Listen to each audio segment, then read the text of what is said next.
Welcome to the Think Factory podcast. We got one question for you.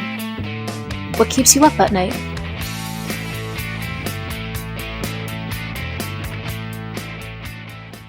Welcome back to the Think Factory podcast, powered by OGC Solutions, and I'm your host, Chris Santomassimo, and I'm actually on site today at PDC Graphics, sitting down with Jim Rosenthal, the president of PDC Graphics in Southampton, Pennsylvania. Welcome to the podcast. Good morning. So, if you've followed the podcast at all, you've probably seen a number of episodes where we talk about the power of direct mail, and PDC Graphics and Jim's business here is really no exception to that. Really furthering that power that we see in direct mail in terms of return on investment, in terms of staying power, really brand messaging. So Jim's going to talk a little bit about what PDC does and maybe the history of how you got here. So take it away, Jim. So the history is probably all too long. I've been doing this for 35 years, and prior to that, as a kid, I was around. My family was in the printing business. So for a business that I swore I'd never go into, I've actually made it a life's work so far to date. So I think if you've been in the business less than 20 years, you're probably a kid anymore, right? Yeah, a lot of folks that have really devoted their entire careers to it. Yeah, and actually maybe we'll talk about it. But one of the things we're trying to do, both as a company and as an industry, is to get young people interested in being in this business, because it's a pretty exciting, diverse business that uses a lot of technology, and a lot of the things that young people want to gravitate towards, this industry encompasses and uses. So. Well, it's got a little bit of everything. I think It's got technology for the engineers. It's got digital aspects of it for the folks that like to write code and develop technology. Yep. It's got artistic issues in it as well. Correct. Yeah, it really hits everything. The thing that they're telling everyone, coming to school is, you need to be able to code. You need to be able to code. Well, guess what? We use a lot of stuff that requires a lot of coding. So there's a lot of things we do that use a lot of really super high tech stuff that borders on rocket science. So it ain't easy trying to keep disparate systems connected and customers connected. Yeah. I mean, we're even at this point, even today, we're just starting. We're dipping our toes, but AI is definitely a space that we want to be in terms of how we automate our business and how we provide a better customer experience for our customers. Well, that's that's the pinnacle of the technology side for sure. Sure. Yeah. So before we got on tape, we were talking a little bit about how you grew the business, how you've grown it over time, but then also the staying power of what you do, and in terms of servicing your customers and really helping them further their brands. Yeah. So when I started in the business, right around 1988, 89, our focus was 100%, almost 100% ink on paper. Right. Everything we did was ink or toner or something like that on the paper. And then as we evolved, everything was about driving that for our customers and driving that business for ourselves. But as we evolved into the mid-90s, we really found that our customers wanted, and we wanted to put things in the mail. And it was just another way of driving more ink on paper business. But as time has gone on, we really looked at it as a focus for how we drive return on investment for what we do for ourselves and for our customers. So we talk a lot about with our customers about messaging and return on investment and what does the branding look like, and not that we're a branding agency, that's not what we do, but how they're getting the brand out there and how they're getting eyeballs on what they're doing. And it's not just consumers. A lot of what we do is business to business, and a lot of what we do is business to trying to raise money or develop, recruit people, so it's not just selling a particular product. Right. And the ability to deliver the concept that the marketers have in their head onto a printed piece. That's where some of the artistic side comes in as well. Oh, absolutely. We're very lucky. We get to work with some super creative people. We don't do a lot of design ourselves, but we work with some really amazing designers, some of which who work for our customers. Our customers do amazing things. We have a wall, actually several walls of awards that have been won by us for great print and mailing production, but really those designs come from our customers and the people who work for them. So, and then we also just work with some phenomenally talented designers who, the stuff is visually just amazing. Now you see a little bit of the digital side invade the mail space because you got to talk about omni-channel communications to some degree to really sort of cover all the bases, I think. Sure. The term digital, you can layer that word digital on a lot of things, right? So our original, the original name of our company was Digital Color Graphics. And even though at the outset we were not putting ink on paper in a digital way, that very quickly became a large part of what we did. Digital refers to call it offset, which is what you would traditionally think is a really large printing press, right? The large, as my friend likes to say, oh, you have one of those really large Gutenbergs in there. So, so digital refers to toner and other things onto paper. The advantage of digital is that you can make every sheet that comes out completely unique and driven by data. So that would be digital. So it became a very big component. But I think what you just mentioned is how we use data and digital imagery to augment a piece that you're receiving in the mailbox. And it's a really important concept that when you receive a piece of mail in your mailbox, you only have the opportunity at the very least to touch it once. You may grab it and put it on your table, or you may throw it away, and that's it. But if we can do things around some social media to go along with that piece so that before you reach it, before you get the piece, you know it's coming. So you sort of like a little subliminal advertising. Like you make that connection in your brain. Correct, exactly right. It's like the old popcorn thing in the movie theater that all of a sudden now you want popcorn, right? So we want our customers, we want to help our customers make you see that piece before you get it. Then when you get it, you may or may not react to it right away. And if you don't, you may get some other information via digital means.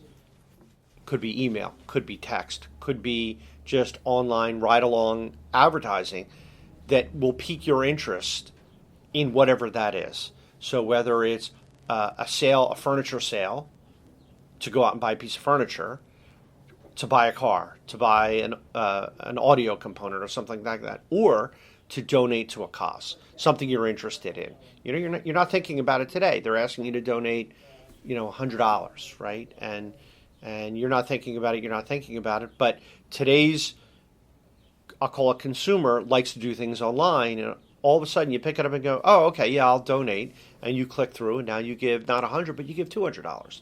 And that's the kind of response we're trying to elicit by hitting people multiple times, or helping our customers hit people multiple times. But you talk about the staying power of the consideration time maybe around receiving a printed piece, because it's going to stay in your house a lot longer than an email or a text message will stay on your phone, or sure. At least it won't get buried so much. Right. So it may be there for a couple of weeks in some cases before you decide, hey, I'm sure. interested or I'm not. So what we've seen with some of the studies is that there's a bit of an uptick. You might see a little uptick in terms of response at the very beginning after somebody receives it for those people that are in the market for that product. But all of a sudden, 2 weeks, 3 weeks after the piece arrives, that's when you really start to see the groundswell of people responding to it, because it stayed around, they thought about it, they thought enough of the piece to keep it, and then eventually got to it. Sure. So it made an impression for a couple of weeks, 3 weeks, 4 weeks in the house before somebody took action. So it every time they saw it on the counter, they thought about it perhaps, and finally got around to taking some action. Well, you mentioned, I was just thinking about it as you were talking, and on your calendar is kind of, we want to get what we're sending out to people on behalf of our customers on people's calendar. So the call to action, and that calendar may be, we want you to react right away. It may be a notice. Notice you must do this or you're canceled, right? So in the case of fundraising, we see a lot of the call to action is, here's what you gave last year. And we drive this with data, right? So you get a customized, personalized piece that says, thank you very much for your donation last year of $100. Would you be willing to give $200? And by the way, here's why. If you do it by April 15th, we have another donor who will match you dollar for dollar. Mm-hmm. Well, now there's a deadline, there's a call to action, and there's a reason to make people do more things, and it gets it on the counter. And now, if we can also give that to you in an electronic way, just as a reminder to say, hey, by the way, you received this piece. Right. We need your help. Yep. Yeah, it's just amazing. And I think there's no doubt when you look at some of the numbers that the return on investment, even though let's say you've got $100,000 to spend on marketing, you get far more emails or text messages than you will printed pieces for that. Sure. That amount of money. But on a per piece basis, it's out of the park in terms of the benefit and the value that you get from the printed piece. I'm a big believer in the physical piece. Obviously, that's what we do for a living. But and so I have a whole staff who really likes that concept too. But the reality is that I think over the past several years, what we've really seen in a very statistically successful way is that putting a physical piece in someone's hands is actually better than doing just one or just the other. And if you do just digital media, it's not going to have the same success as a printed piece and digital media. And if you do a printed piece, it's not going to be successful unless you augment it with some sort of digital media to go along with it. Well, to springboard off the tactile sensation concept, do you see more customers thinking about things like embellishment or foil or things that really bring the piece to life as opposed to just a colorful piece on paper? So there's some really cool technology out there around that. It's actually not something we do a terrible lot of. It tends to be very specialized.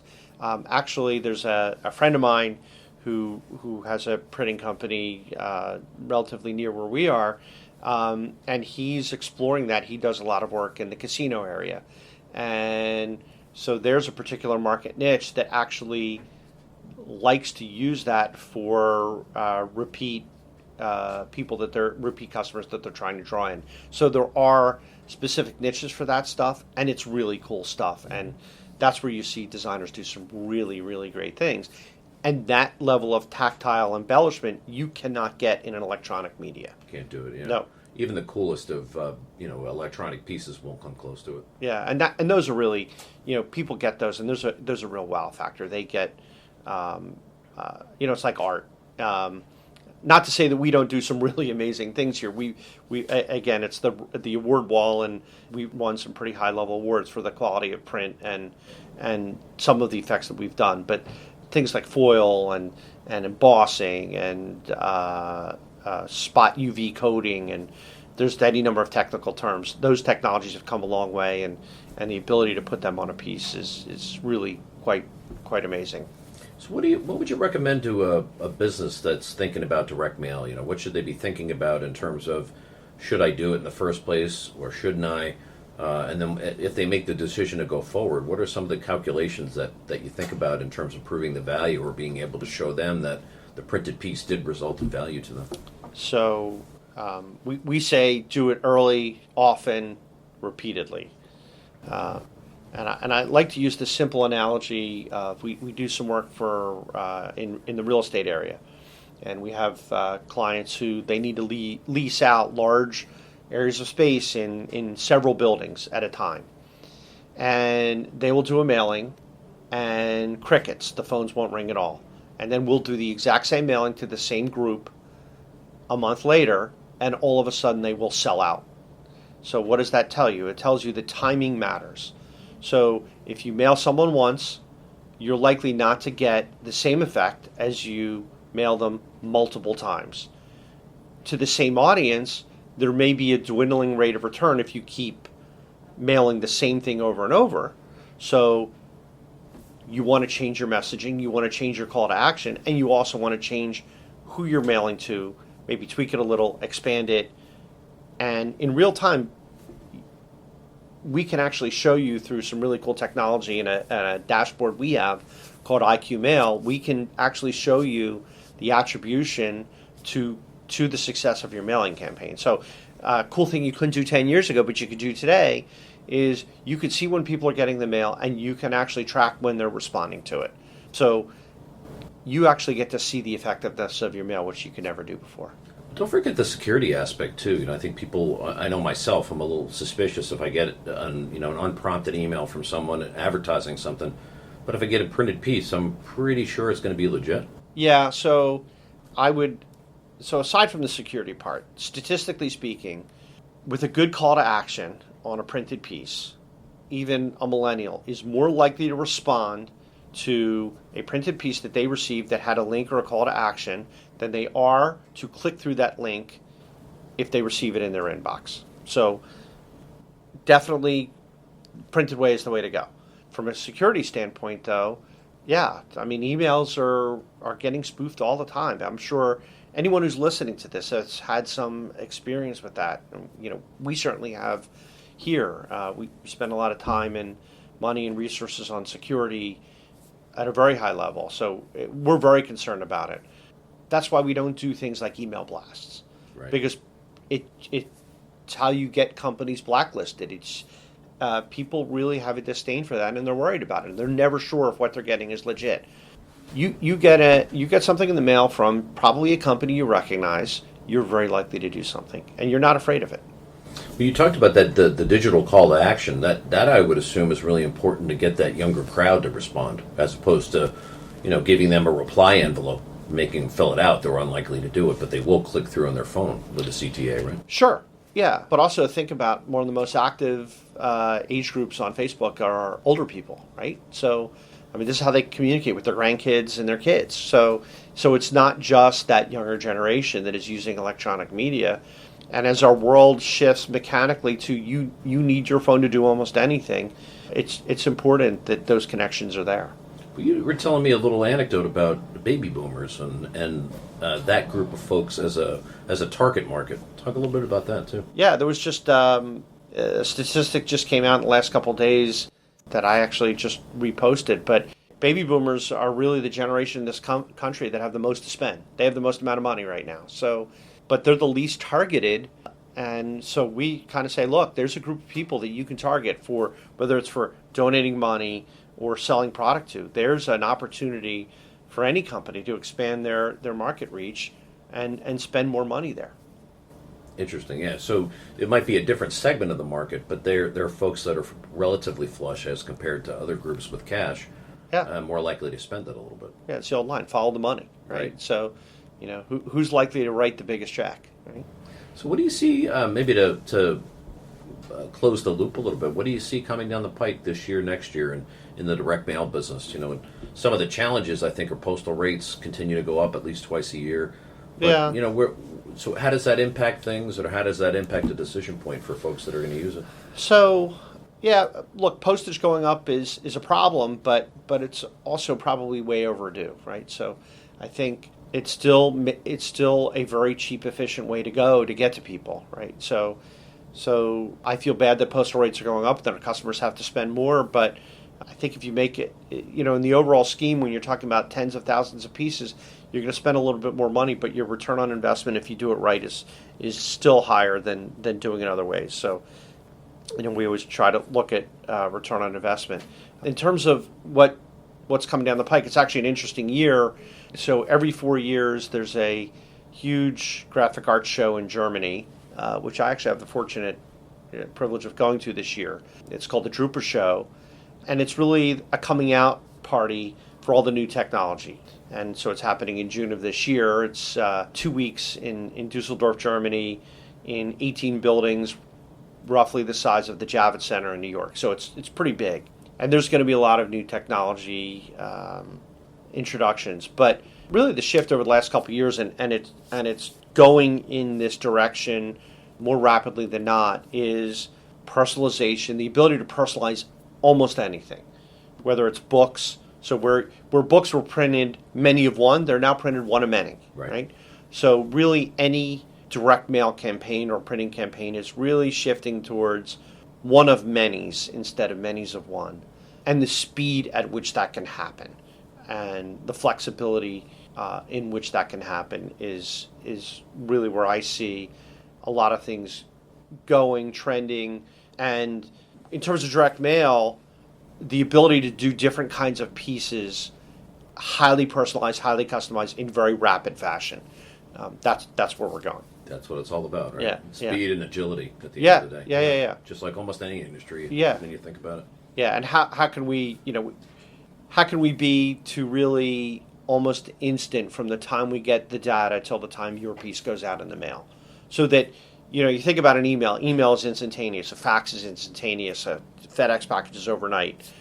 All right, and that's what our roles become. So how fast can we get a mail piece in the hands of someone at the same time they're getting the electronic media? Not that there's a delay. One advantage of the post office increasing the rates and also pressure on the post office is that they've done a lot of technology improvements. So their ability to get post-pandemic mail to people, first-class mail gets to people pretty quick. Nonprofit and standard mail used to take a lot longer, and we see standard and nonprofit getting to people almost as fast as first-class mail. It's amazing. Yeah. Well, there you go. Somebody who understands why the rates are going up. So everybody else that I've spoken to is just grimacing with the idea, but it actually makes sense. Well, I do grimace, but yeah. But you have a smile on your face today about it. Well, sure. Yeah. I mean, it's the card we're dealt, right? So, the where we've invested our capital has been really in a lot with direct mail and the speed at which we can get stuff out. So I don't really have a choice. So I better be optimistic. Otherwise all this investment was for no reason. Exactly. Well, it was a great discussion about direct mail and everything that your company does, Jim. Tell folks where they can reach out to you. So obviously you can call us, 215-942-7500. You can go to our website, pdcgraphics.com. There's a lot of good content on there with our blogs and just talking about us. You can email me at jimr@pdcgraphics.com. And we'd love to hear from you, and we'd love to talk to you about what we can do or help you with. And we hope that one of the other things we work really hard at is we want to be really easy to do business with. We want to make the experience for our customers a very high level, efficient, and pleasurable experience. So that's something we work really hard with our customer service staff and our whole staff on.